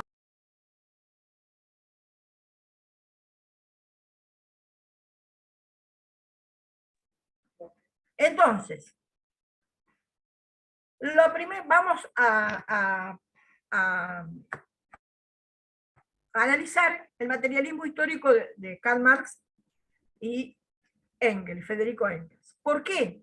Porque está en la base de muchas categorías, como le decía antes, en la base de muchas categorías de la sociología del trabajo.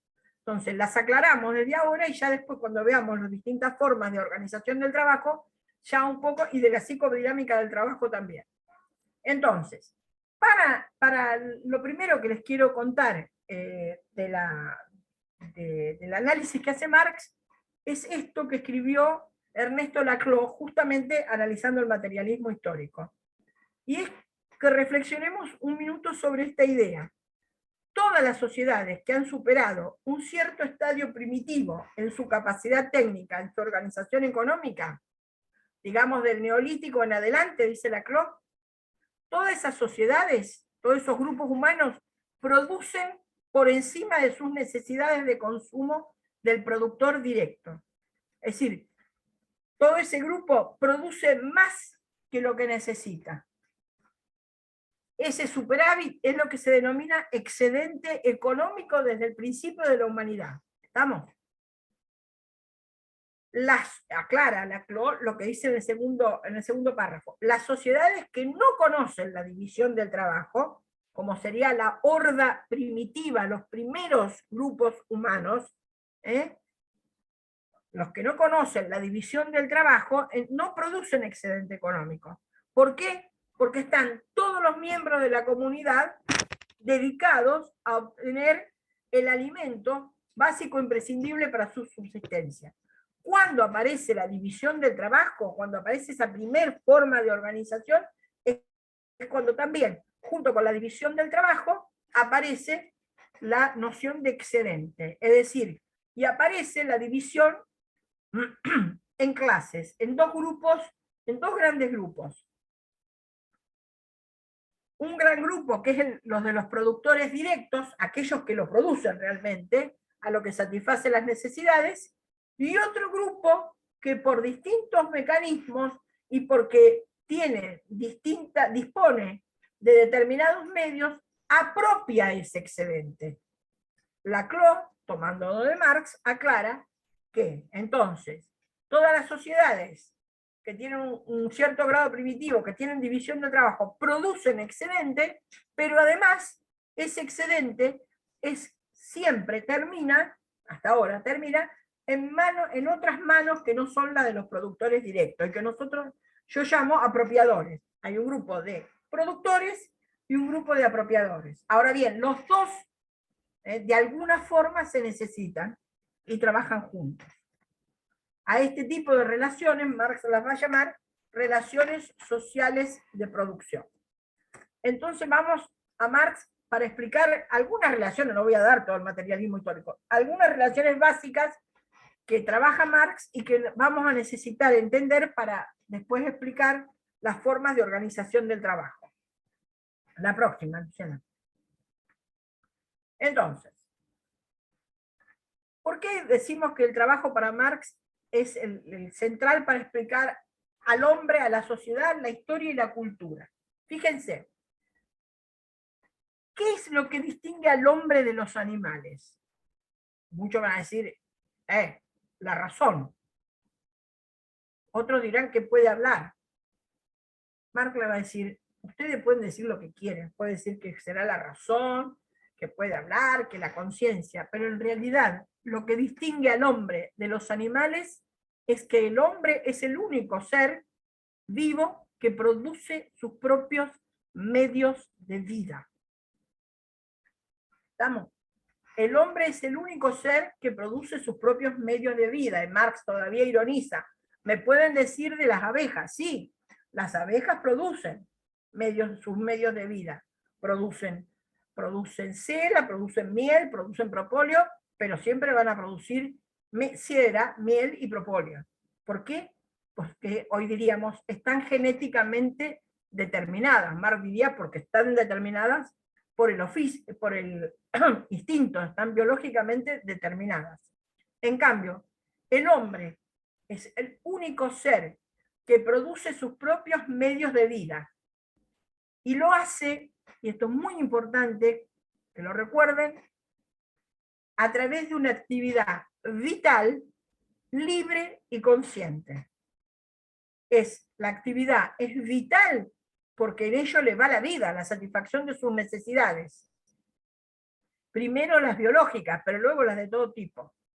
Es una actividad libre, porque el hombre no está condicionado por ningún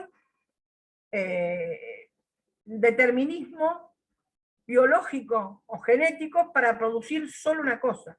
Puede producir todo aquello que se le ocurra siempre que cuente con los medios adecuados, ¿verdad? Con los medios y la forma de hacerlo. Es decir, el hombre puede trabajar, puede producir sus propios medios de vida porque puede anticipar el resultado de lo que quiere hacer. Y es consciente porque a medida que el hombre produce sus medios de vida, produce su propia conciencia, como grupo y como individuo. Entonces, eso es la concepción de hombre de Marx.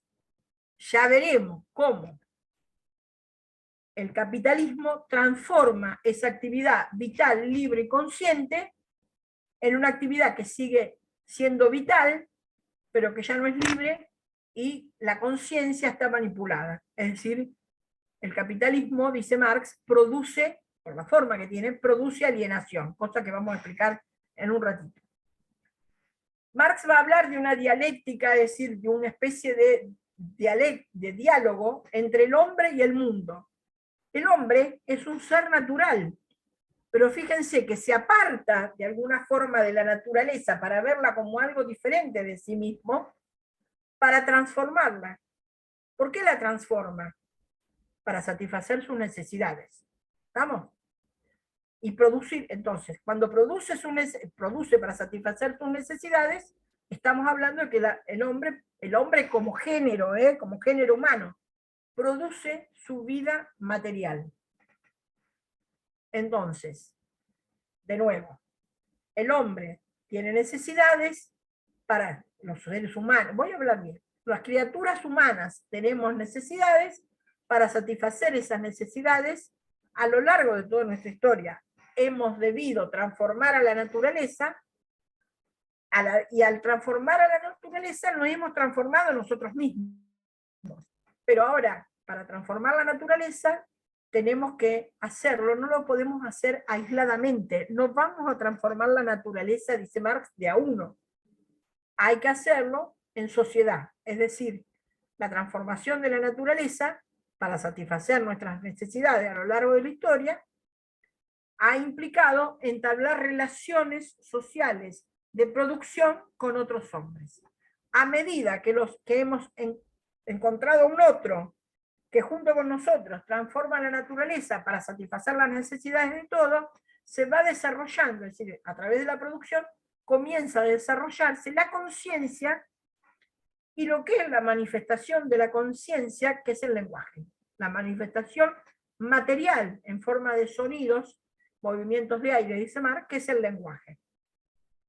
Entonces, si el modo de producción, que es la concepción central de Marx, es la forma en que los hombres producen sus propios medios de vida en un momento determinado en la historia, ese modo de producción Marx va a desarrollar esa categoría a partir de otros dos conceptos que son centrales.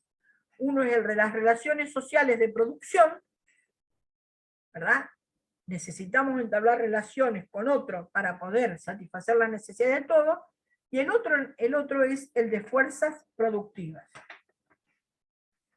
Entonces, ¿a qué llaman Marx fuerzas productivas? Que había puesto, perdón, estaba mirando una cosa. ¿A qué llaman Marx fuerzas productivas? Fundamentalmente las fuerzas productivas son todas aquellas que intervienen en la producción.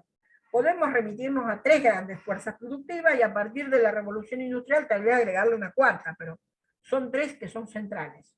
La primera es la naturaleza, ¿verdad? Es decir, las materias primas. La segunda, que es la fuerza productiva a ser transformada. La segunda es la fuerza productiva transformadora, que es el trabajo, la fuerza de trabajo. Y la tercera es el medio transformador, que son los instrumentos o medios de producción. Entonces, las relaciones sociales de producción y las fuerzas productivas forman la estructura del modo de producción en cada momento de la historia. Sobre esa conjunción de relaciones sociales de producción y fuerzas productivas, que ya les voy a explicar cuál es la relación entre ambas, se levanta una superestructura, es decir, se levanta una superestructura jurídica, política y ideológica, cuya función es impedir que estalle, dice Marx, el conflicto que está en la estructura. ¿Cuál es el conflicto? El conflicto está en las relaciones sociales de producción. ¿Por qué hay un conflicto implícito que necesita de una ideología determinada, de creencias, de formas de ser determinado para no estallar? Porque en las relaciones sociales de producción se van a entablar entre productores directos y apropiadores, a todo lo largo de la historia. Esas relaciones sociales de producción entonces tienen determinadas características a todo lo largo de la historia. La primera es que son necesarias. Y si son necesarias, tengo que entablarlas porque si no, no hay forma de producir medios de vida. Entonces, si son necesarias, son independientes de la voluntad, segunda característica. No es de mi voluntad que yo estoy en este lugar o acá en la sociedad. Tiene que ver con cómo se produce en esa sociedad, cómo se produce para satisfacer las necesidades. Ahora bien, son necesarias, son independientes, son de co-operación, es decir, esos dos grupos humanos operan entre sí para producir los medios de vida. Y la cuarta y más importante, son antagónicas. ¿Qué quiere decir que sean antagónicas? Que ahí hay dos grupos, apropiadores y productores, mejor dicho, productores y apropiadores. Los intereses objetivos de esos grupos son exactamente opuestos y contradictorios. Si a uno le va muy bien, al otro le va muy mal, no hay duda. ¿Vamos? Entonces, esa es la forma en que Marx comienza a explicar las formas en que se va desarrollando la historia. Ahora bien, yo les decía, hay una correspondencia entre las relaciones sociales de producción y las fuerzas productivas. Las fuerzas productivas, dice Marx, son aquellas con las que cada generación se encuentra de la generación anterior y va a modificar y a desarrollar. Ahora bien, de acuerdo, y esto es lo importante, Marx va a hablar del grado de desarrollo de las fuerzas productivas. De acuerdo al grado de desarrollo alcanzado por las fuerzas productivas, va a ser el tipo de relaciones sociales de producción. Sí, él dice, el arado de Mancera, el arado con un buey, me da, dice, el régimen feudal. Pero, dice, el telar a vapor me da, cuando llegamos al desarrollo de las fuerzas productivas con el telar a vapor, ya estamos en el capitalismo. Disculpen.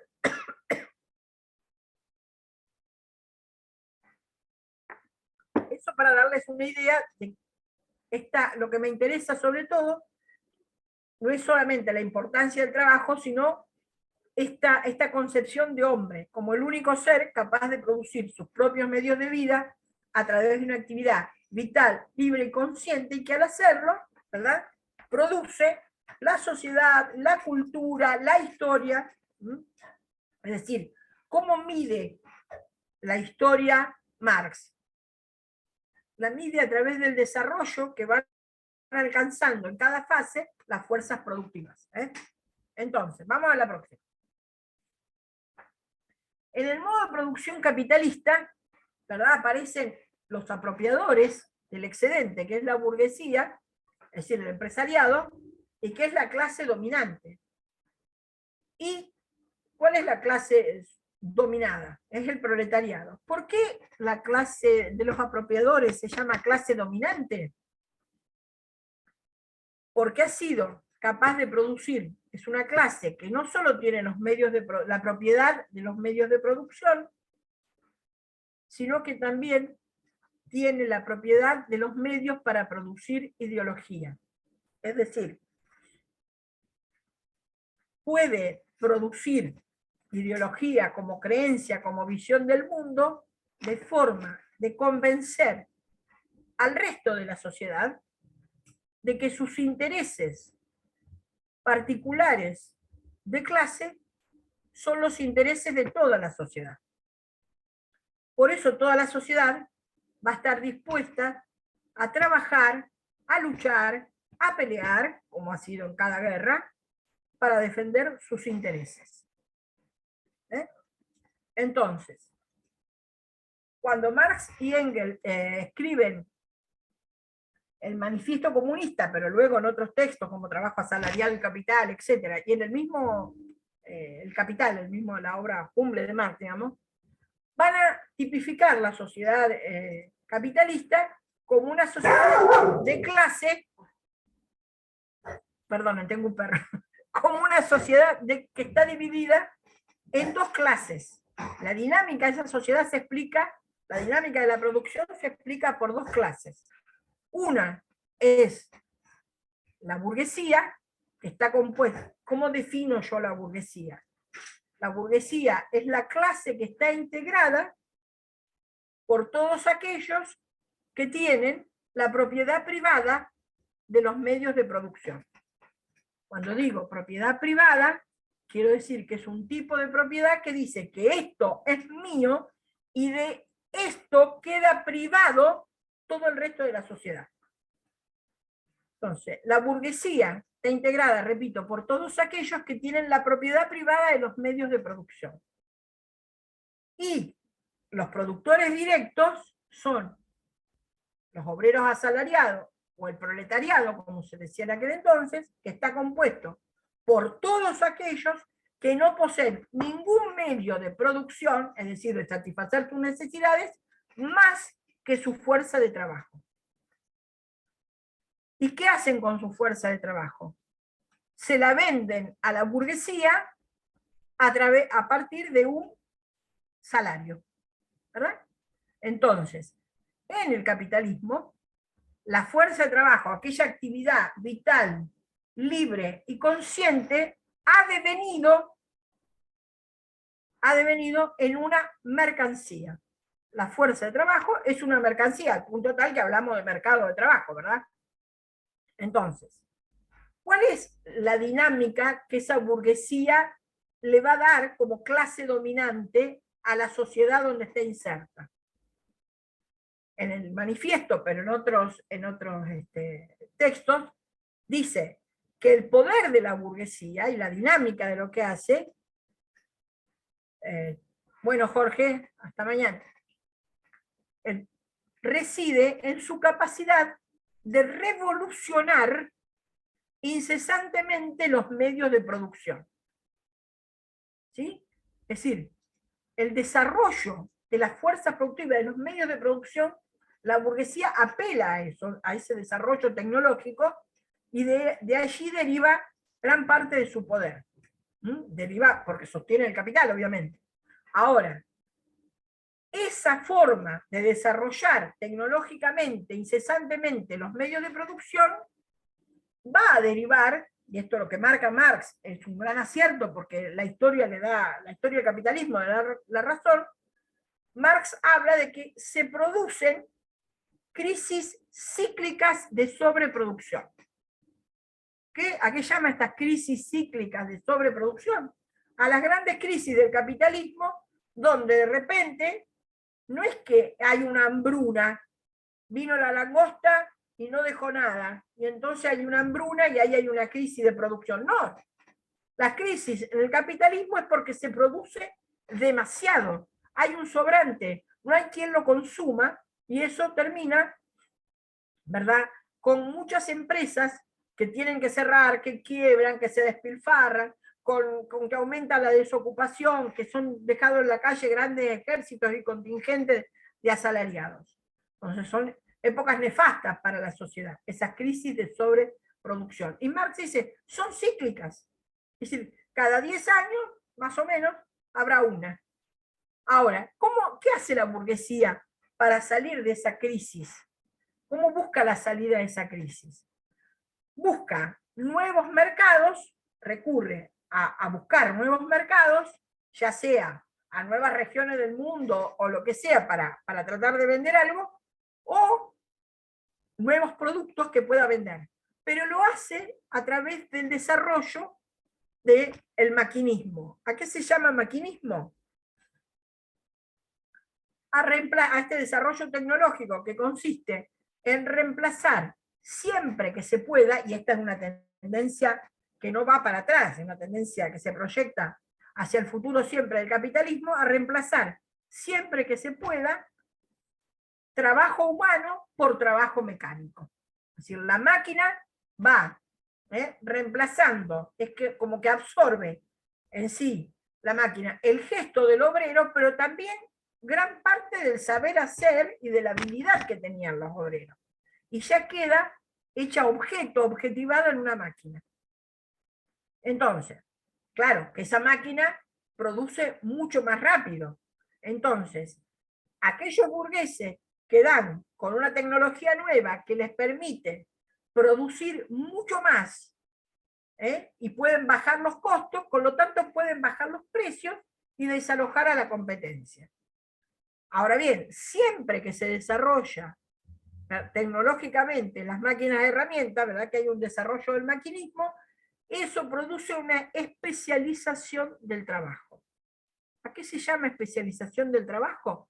Que si el trabajador antes realizaba en su tarea, y con la máquina anterior, 4 o 5 o 6 operaciones diferentes, de pronto, como la máquina absorbió, es decir, ya tiene, la máquina las hace, gran parte de esas operaciones, él queda como un servidor de la máquina para realizar ahora 1 o 2 operaciones solamente.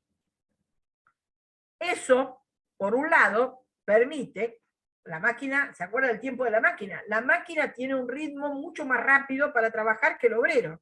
Entonces hay una intensificación de la jornada. se produce a un ritmo mucho más intenso, pero a su vez, como la máquina, ¿verdad?, especializó el obrero en dos, antes tenía 10 operaciones, ahora tiene 2 que hacer, hay lo que se llama se produce una descalificación del trabajo. Es decir, como yo les decía, cuando aparecen los telares a vapor, antes el telar que no era vapor necesitaba de tejedores industriales, tejedores de oficio, que eran artesanos con mucho saber, pero de pronto apareció el telar a vapor, que resumía gran parte de la habilidad y el conocimiento de esos artesanos, y se pusieron mujeres y niños, que eran mucho más bajos en términos salariales.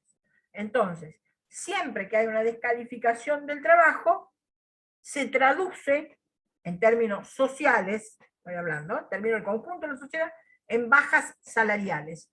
El salario tiende a bajar, el salario medio. Y a la vez aumenta la desocupación. Hay una parte que ya no puede volver a ingresar gracias a que su trabajo lo hacen las máquinas. Entonces, esa salida de crisis, que va a tener un auge, digamos, pero luego comienza, cuando esa tecnología nueva comienza a difundirse, ¿verdad?, aumenta la descalificación del trabajo, aumenta la desocupación, la baja salarial también aumenta, entonces se ingresa en una nueva crisis. La nueva crisis va a traer recesión, y esa recesión se traduce en una pauperización, que nosotros hablamos de empobrecimiento, en realidad el término correcto es pauperización de la sociedad. La sociedad, gran parte de la sociedad se va a volver mucho más pobre, pero hay una parte de la sociedad, que son los ganadores que surgen en cada crisis, que se va a volver mucho más rica. Es decir, esta dinámica de la burguesía a través de las crisis cíclicas de producción, dice Marx, produce una polarización social continuamente. ¿Qué quiere decir? Que la sociedad se polariza, es decir, hay 2 polos que tiran a la mayoría de la sociedad. Un polo se da a través de la concentración del capital, es decir, quedan pocas empresas, pero muy poderosas, ¿verdad?, que son los ganadores, y hay muchos que perdieron su empresa, y en general la clase trabajadora se empobreció, que va a poner el cimiento, dice Marx, para una nueva crisis. Esta sería la dinámica que más o menos el capitalismo siguió. Marx murió en 1883, y en 1890 hay una terrible crisis, ¿verdad?, de la sociedad capitalista en general, y una nueva crisis en 1929-1930. O sea que las crisis estaban allí, crisis que parecía que se terminaba la sociedad capitalista. Entonces, esta es la dinámica que le da, pero lo que me interesaba remarcar acá es esta idea del maquinismo. Siempre que se pueda, el capitalismo, el capital, siempre que pueda reemplazar el trabajo humano por trabajo mecánico, lo va a hacer. ¿Estamos? Con las consecuencias de la descalificación del trabajo, el empobrecimiento del trabajo como actividad, y además el aumento de la desocupación. Lo otro que quería decirles de Marx, que me parece interesante y que tenemos que tener para entender a Marx, es la idea, ya estamos pasándonos, podemos dejar acá, si les parece, y comienzo con esto mañana. ¿Les parece? Norma, eso, si querés, cierro la presentación, pero definí Claro. vos en qué momento cortar la clase. Acá porque estábamos por empezar un nuevo TED, es decir, sería la próxima, yo mañana te digo, es la número 7. De Bueno. este texto, la número 7. Empezamos ahí porque es Marx, pero es otro tema de Marx. Entonces podemos empezar ahí. Si les parece, nos vemos mañana entonces a las 18:30. Dale. ¿Están de acuerdo? Un sí, un no, aunque sea con la cabeza. Sí, me de ven. acuerdo, hasta mañana. Sí. Hasta mañana. Bueno, Ok, hasta mañana. abrimos la clase. Antes de empezar la clase me dicen todo lo que no entendieron. Ok. O sea, hay Bien, algo que bien. quieren que Perfecto. ¿Vamos? Bueno, Mañana. Hasta mañana. Hasta mañana. Chao, chicos, hasta mañana. Hasta luego. Gracias. chau, chau. Chao. Gracias, Norma. Nos Chau, vemos Lu. mañana. Chao, gente. Chao.